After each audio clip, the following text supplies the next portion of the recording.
Hello friends, welcome to my YouTube channel physics with Mohammad Afzal.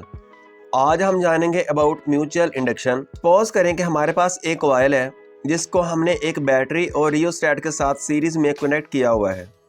अगर हम इस सर्किट में से डीसी यानी कि डायरेक्ट करंट पास करवाएं तो इस करंट के मैग्नेटिक इफेक्ट की वजह से इस कॉइल के सराउंडिंग में मैग्नेटिक फील्ड प्रोड्यूस होना शुरू हो जाएगा। इस मैग्नेटिक फील्ड की मैग्नीट्यूड करंट की मैग्नीट्यूड पर डिपेंड करती है। करंट की मैग्नीट्यूड का मैग्नेटिक फील्ड की मैग्नीट्यूड के साथ डायरेक्ट रिलेशन है और इस करंट की वैल्यू हम रियोस्टेट की मदद से कम ज़्यादा कर सकते हैं। नाउ सपोज करें कि इस कॉइल के पास एक और कॉइल है जिसके साथ हमने एक गैल्वानोमीटर सीरीज में कनेक्ट किया हुआ है जो इस कॉइल में करंट की प्रेजेंस को इंडिकेट करेगा। इस कॉइल को हम प्राइमरी कॉइल कहते हैं जबकि दूसरी कॉइल को सेकेंडरी कॉइल कहते हैं। हम जैसे ही स्विच क्लोज करेंगे तो प्राइमरी कॉइल में करंट फ्लो करना शुरू कर देगा और करंट के फ्लो करने से इस कॉइल के सराउंडिंग में मैग्नेटिक फील्ड प्रोड्यूस होगा। ये मैग्नेटिक फील्ड सेकेंडरी कॉइल में से भी पास करेगा।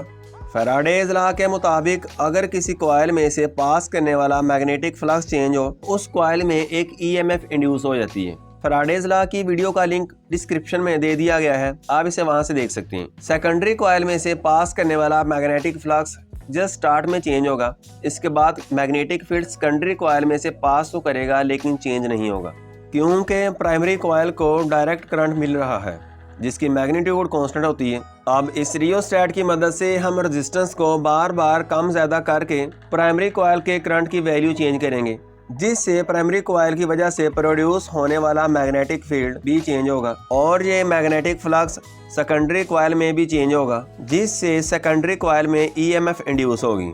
और ऐसा फिनोमिनन जिसमें हम प्राइमरी कॉइल के करंट को चेंज करें और सेकेंडरी कॉइल में ईएमएफ इंड्यूस हो जाए म्यूचुअल इंडक्शन कहलाता है। और यूँ हम इसको डिफाइन भी कर सकते हैं, the phenomenon in which changing current in primary coil induces an EMF in another coil is called mutual induction। Dear students, अब हम बात करते हैं म्यूचुअल इंडक्शन की एप्लीकेशन की। हमारी डेली लाइफ में कोई चंद इलेक्ट्रिकल डिवाइसेस ऐसी होंगी जहां पर ट्रांसफार्मर यूज़ नहीं होता, वरना हर इलेक्ट्रिकल डिवाइस में ट्रांसफार्मर यूज़ होता है और ट्रांसफार्मर का वर्किंग प्रिंसिपल म्यूचुअल इंडक्शन ही है।